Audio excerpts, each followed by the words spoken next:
नमस्कार, स्वागत है आपका इंडिया न्यूज़ 28 में। ये बात करते हैं तमिलनाडु की कुछ खास खबरों की।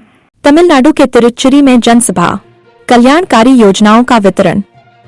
तमिलनाडु के उप मुख्यमंत्री और द्रमुक युवा मंडल के महासचिव उदयनिधि स्टालिन जी के 47वें जन्मदिन के अवसर पर तिरुच्ची दक्षिण जिले के पूर्वी नगर थिरुवेरुम्बुर क्षेत्र संगठन की ओर से भव्य जनसभा और कल्याणकारी योजनाओं का वितरण समारोह आयोजित किया गया। थिरुवेरुम्बुर 29 दिसंबर 2024 तमिलनाडु के उप मुख्यमंत्री द्रमुक युवा मंडल के महासचिव उदयनिधि स्टालिन के 47वें जन्मदिन के अवसर पर तिरुच्ची दक्षिण जिले में विभिन्न कार्यक्रमों का आयोजन किया जा रहा है। इसके तहत तिरुच्ची दक्षिण जिले के थिरुवेरुम्बुर क्षेत्र संगठन की ओर से जनसभा और कल्याणकारी योजनाओं का वितरण समारोह आयोजित किया गया। इस जनसभा की अध्यक्षता थिरुवेरुम्बुर क्षेत्र के संगठन सचिव शिव कुमार ने की और इस कार्यक्रम में विशेष अतिथि के रूप में तिरुच्ची दक्षिण जिले के संगठन सचिव तथा तमिलनाडु के स्कूल शिक्षा मंत्री अंबिल महेश पोयामोजी, नगर सचिव मदिवानंद तथा द्रमुक विद्यार्थी संघ के अध्यक्ष राजीव गांधी तथा मुख्य संगठन प्रवक्ता काशीनाथन ने भाग लेकर अपने विचार रखे। इस कार्यक्रम में कार्यकारी समिति के सदस्य शेखरन, जिला उप सचिव चेंगुट्टुवन, मूक्कन, लीलावेलु, सहायक मेयर दिव्या, क्षेत्र संगठन सचिव नीलमेगम, धर्मराज और संगठन के कार्यकर्ता सोमकुंदी, विजय पालन, अरुण कुमार, कन्नदासेन और जिला नगर क्षेत्र संगठन के कार्यकर्ताओं के साथ साथ स्थानीय निकाय के प्रतिनिधि और आम लोग भी बड़ी संख्या में शामिल हुए। मंत्री अंबिल महेश पोयामोजी का भाषण। उन्होंने कहा कि अगर हम मेहनत करके संघीय सरकार को 1 रुपया देते हैं तो वे हमें महज 29 पैसे ही लौटाते हैं। आज हम किसका जन्मदिन मना रहे हैं? यह विशेषकर तमिलनाडु के मुख्यमंत्री द्वारा लाए गए हर एक योजना को मजबूत करने के संदर्भ में है। उन्होंने कहा कि मुख्यमंत्री ने बिना किराए की बसें, महिला अधिकार योजनाएं, तमिल उत्थावन योजना आदि कई योजनाएं शुरू की हैं। उन्होंने उल्लेख किया कि एक ऐतिहासिक पहल के रूप में पहली बार नाश्ते की योजना के तहत लगभग 20,73,536 बच्चे भोजन प्राप्त कर स्कूल जा रहे हैं। इसके पीछे तमिलनाडु के मुख्यमंत्री की योजनाओं का योगदान है। उप मुख्यमंत्री इस काम को प्रभावी ढंग से संभालने में लगे हुए हैं और पूरे तमिलनाडु में सक्रिय हैं। आज हम ऐसे व्यक्ति का जन्मदिन मना रहे हैं। इसके अलावा पिछले एक सप्ताह में 13 नगरपालिकाओं में थिरुवेरुम्बुर क्षेत्र के अंतर्गत लोगों से सीधे संपर्क किया गया और उनकी समस्याओं को साझा किया गया, जिसमें घर और भूमि पट्टे जैसी मांगें प्रमुख थीं। सभी जनपत्र मुख्यमंत्री को व्यक्तिगत रूप से सौंपे गए थे और उन पत्रों को उप मुख्यमंत्री को सौंपा जाएगा। उप मुख्यमंत्री ने कहा कि कलानार अधिकार निधि के लिए आवेदन करने वाले 1,55,00,000 लोग हैं, जबकि अब तक 1,16,00,000 लोगों को वितरित किया गया है और सभी को जल्द ही सहायता दी जाएगी। इसके अतिरिक्त जब बारिश या बाढ़ के कारण लोग प्रभावित होते हैं तो मुख्यमंत्री एवं उप मुख्यमंत्री ने बाढ़ का निरीक्षण किया और लोगों को सांत्वना दी है। उन्होंने कहा कि जिस भाजपा सरकार के अंतर्गत हम काम कर रहे हैं, वे कहते हैं कि 1 रुपया देने पर केवल 29 पैसे ही लौटाते हैं और शेष राशि अन्य राज्यों पर व्यय करते हैं। तिरुचि मुख्य संवाददाता वी बालाजी की रिपोर्ट।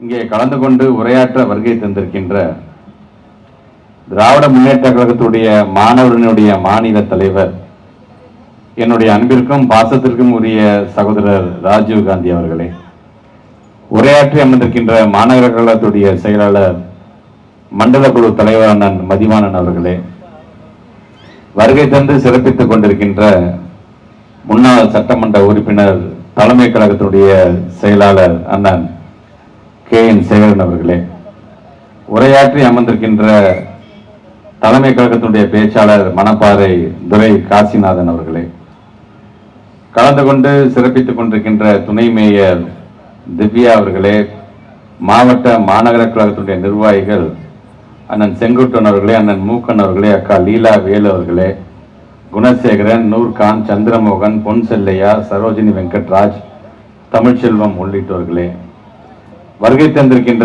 பகுதி கழகத்தினுடைய செயலாளர்கள் அண்ணன் நீலமேகம் அவர்களே, அண்ணன் தர்மராஜ் உள்ளிட்ட வருகை தந்திருக்கின்ற அனைத்து பொதுக்குழு உறுப்பினர்களுக்கும், ஒன்றிய கழக, நகர கழக, பேரூர் கழகத்தினுடைய செயலாளர்களுக்கும், மாவட்ட மாநகர அணிகளுடைய அமைப்பாளர்களுக்கும், மாவட்ட மாநகர அணிகளுடைய தலைவர்களுக்கும், வட்டக்கழக செயலாளர்களுக்கும், மாமன்ற உறுப்பினர்கள், மாவட்ட பிரதிநிதிகளுக்கும், தோமுசாவுடைய நிர்வாகிகள் மற்றும் மூத்த முன்னோடிகளுக்கும், பகுதி நிர்வாகிகளுக்கும், மாவட்ட மாநகர தொகுதி அணிகளின் துணை தலைவர்கள் மற்றும் துணை அமைப்பாளர்களுக்கும், திருவரம்பூர் பகுதி வட்டக்கழகத்தினுடைய நிர்வாகிகளுக்கும், தொகுதி பகுதி தகவல் தொழில்நுட்ப அணியினுடைய ஒருங்கிணைப்பாளர்களுக்கும், திருவரம்பூர் பகுதி அணியினுடைய அமைப்பாளர்களுக்கும், மாவட்ட கழகத்தினுடைய பேச்சாளர்களுக்கும், நிறைவாக நன்றி விளையாட்ட இருக்கின்ற வட்டக்கழக செயலாளர் அருண்குமார், மாவட்ட பிரதிநிதி கண்ணதாசன் உள்ளிட்ட மேடையில் அமர்ந்திருக்கின்ற அனைத்து சான்றோர் பெருமக்களுக்கும், எதிரே அமர்ந்திருக்கின்ற பெரியோர்களுக்கும், தாய்மார்களுக்கும்,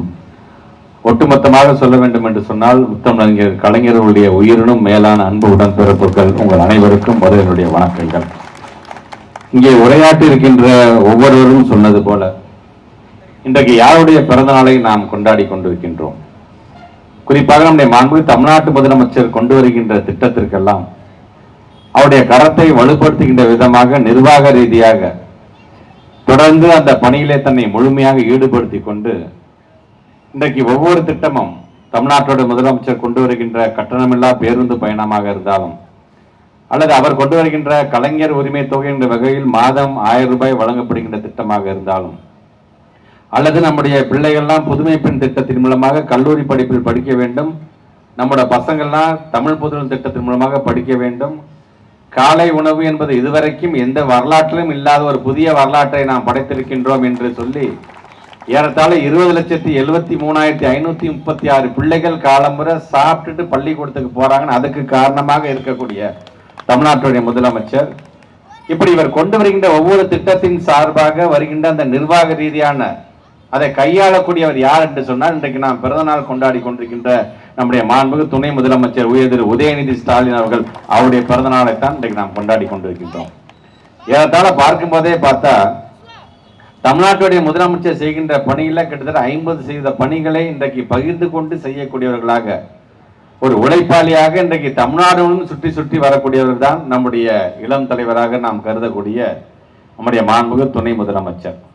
ஆக இன்றைக்கு அவருடைய பிறந்த நாளை தமிழ்நாடு முழுவதும் நாம் கொண்டாடுகிறோம் என்று சொல்லும் பொழுது, நம்முடைய திருவரம்பூர் தொகுதி சார்பாக இங்கே உரையாற்றியவர்களும் சொன்னது போல, உங்களுக்கே தெரியும், கடந்த ஒரு வாரத்துக்கு முன்பாக 13 மாநகராட்சியை உள்ளடக்கி இருக்கின்ற நம்முடைய திருவரம்பூர் தொகுதியில் ஒவ்வொரு இடமாக சென்று மக்களை சந்தித்து அந்த மனுக்களை பெற்றோம். மக்கள் வைக்கின்ற அந்த மனுக்கள், அந்த கோரிக்கையோட அடிப்படையில் பார்க்கும்போது இலவச வீட்டுமனை பட்டா அதிகம் தேவை, கலைஞர் உரிமை தொகை எங்களுக்கு இன்னும் தேவைப்படுகின்றது, பட்டா பெயர் மாற்றுகின்ற பிரச்சனை, அங்க இருக்கின்ற கரண்ட் பிரச்சனை, கரண்ட் பிரச்சனை சார்ந்து சாலைகள் வேணும், சாக்கடைகள் வேண்டும் என்று வரும் பொழுது இதெல்லாம் படிப்படிவையாக இன்னைக்கு நாங்கள் கணக்கு எடுத்துக்கொண்டு அதை முடிஞ்ச கையோட அடுத்த நாளே நான் போய் யாரை பார்த்தேன்னா நம்முடைய மாண்பு தமிழ்நாட்டு முதலமைச்சரை பார்த்து அவர்கிட்ட அந்த லிஸ்டையே நான் கொடுத்துட்டு வந்துட்டேன். ஆனால் அதை பார்க்கும் பொழுது இது ஏதோ அன்பில் மகேஷ் பொய்யாமலிக்கான தொகுதிக்கு மட்டுமல்ல, ஒட்டுமொத்தமாக தமிழ்நாடு முழுவதும் இருக்கின்ற மக்களுக்கு தேவைப்படுகின்ற இலவச வீட்டுமனை பட்டாவாக இருந்தாலும், இன்னும் வழங்கப்படாமல் நிலுவையில் இருந்து கொண்டிருக்கின்ற கலைஞர் உரிமை தொகையாக இருந்தாலும், இன்றைக்கு இதெல்லாம் சரி செய்ய அவர் யாரிடம் அவர் அழைத்து இந்த பணியை ஒப்படைப்பார் என்று சொன்னால் நம்முடைய மாண்பு துணை முதலமைச்சரிடம் தான். ஏன்னா துணை முதலமைச்சர் எங்கு சென்றாலும் இன்றைக்கு உறுதியோடு அவர் சொல்லக்கூடிய வார்த்தை ஒன்றே ஒன்று தான். இதுவரைக்கும் தமிழ்நாடு முழுவதும் 1,55,00,000 பேர் விண்ணப்பிச்சிருக்கிறாங்க கலைஞர் உரிமை தொகைக்காக. இதுவரைக்கும் 1,14,00,000 பேருக்கு நம்ம வழங்கிவிட்டோம். மீதம் இருக்கின்றவர்களுக்கும் அதை சரிபார்த்து உடனடியாக இப்பொழுது தமிழ்நாடு முழுவதும் அதுக்கான கணக்கு எடுக்க ஆரம்பிச்சிட்டாங்க. அதையும் சரிபார்த்து மிக விரைவில் அவர்களுக்கும் யார் யாருக்கும் வழங்காமல் இருக்கின்றது அவர்களுக்கும் மாதம் 1000 ரூபாய் வழங்கப்படும் என்ற உறுதிமொழியை தந்திருக்காரு. பார்த்தீங்களா, அந்த உதயநிதி ஸ்டாலின் தான் இன்னைக்கு நம்ம பிறந்த நாளை நாம் கொண்டாடி கொண்டிருக்கின்றோம். இன்றைக்கு இந்த பகுதியை மட்டும், திருவள்ளூர் பகுதியை சார்ந்த மக்களுக்கு மட்டும் ஒரு சட்டமன்ற உறுப்பினராக செய்த அந்த பணிகள் ஏறத்தாழ பார்த்தீங்கன்னா இதுவரைக்கும் நிறைவேற்றப்பட்ட திட்டப்பணிகள் பார்த்தீங்கன்னா சாலை வசதி, குடிநீர் வசதி, மழைநீர் வடிகால் அமைத்தல், நடைபாதையுடன் கூடிய மழைநீர் வடிகால் அமைத்தல், நியாய விலை கடை கட்டுதல், சுகாதார மையம் அமைத்தல், அங்கன்வாடி மையம் கட்டுதல் மற்றும் சீரமைத்தல், வாய்க்கால் தூர்வாரும் பணி, குளம் தூர்வாரும் பணி மற்றும் சீரமைத்தல், பொது கழிப்பிடம் அமைத்தல் மற்றும் சீரமைத்தல், பள்ளி கட்டிடம் கட்டுதல் மற்றும் சீரமைத்தல், மண்டல அலுவலகம் கட்டிடம் கட்டுதல், நூலகம் அமைத்தல் மற்றும் சீரமைத்தல், கண்காணிப்பு கேமரா அமைத்தல், மின்விளக்கு அமைத்தல், சீரணி அரங்கம் அமைத்தல், காரிய மேடை அமைத்தல், புதிய பாலம் அமைத்தல், சிறு பாலம் அமைத்தல், சமுதாய கூடத்திற்கு சமையல் கூடம் கட்டுதல், பேட்டரி வாகனம் சார்ஜ் நிலையம் அமைத்தல், மேல்நிலை நீர்த்தேக்க தொட்டி அமைத்தல், உயர் கோபுர மின் விளக்குகள் அமைத்தல், மயானம் மற்றும் கல்லறை சுற்றுச்சுவர் கட்டுதல், மாமன்ற உறுப்பினர் அலுவலகம் மற்றும் சுகாதார ஆய்வாளர் அலுவலகம் கட்டுகின்ற பணி என்று இன்றைக்கு நிறைவேற்றப்பட்டுகின்ற பணியோட பட்டியலை இப்ப நான் படிச்சிருக்கேன் நான். ஆக இன்னும் நிறைவேற்ற வேண்டிய இன்னும் சில கோரிக்கைகள் இருந்து கொண்டுதான் இருக்குது என்று சொல்லும் பொழுது அதையும் வருங்காலத்தில் நிறைவேற்றுவதற்கு உறுதியேற்கக்கூடிய ஒரு பொதுக்கூட்டமாகவும் இந்த பொதுக்கூட்டத்தை உங்கள் வீட்டு பிள்ளையாக இருக்கின்ற இந்த அன்பில் மகேஷ் பொய்யாமொழி என்றைக்குமே அந்த உறுதியை ஏற்று அதை செய்யக்கூடியவனாக நான் இருப்பேன் என்பதை நான் தெரிவித்துக் கொள்கின்றேன். 2016ஆம் ஆண்டு என்னை ஏறத்தாழ 16,000 வாக்குகள் வித்தியாசத்தில் வெற்றி பெற வைத்தீர்கள். நடந்து முடிந்த 2021ஆம் தேர்தலில் கிட்டத்தட்ட 50,000 வாக்குகள் வித்தியாசத்தில் என்னை நீங்கள் வெற்றி பெற வைத்திருக்கிறீர்கள்.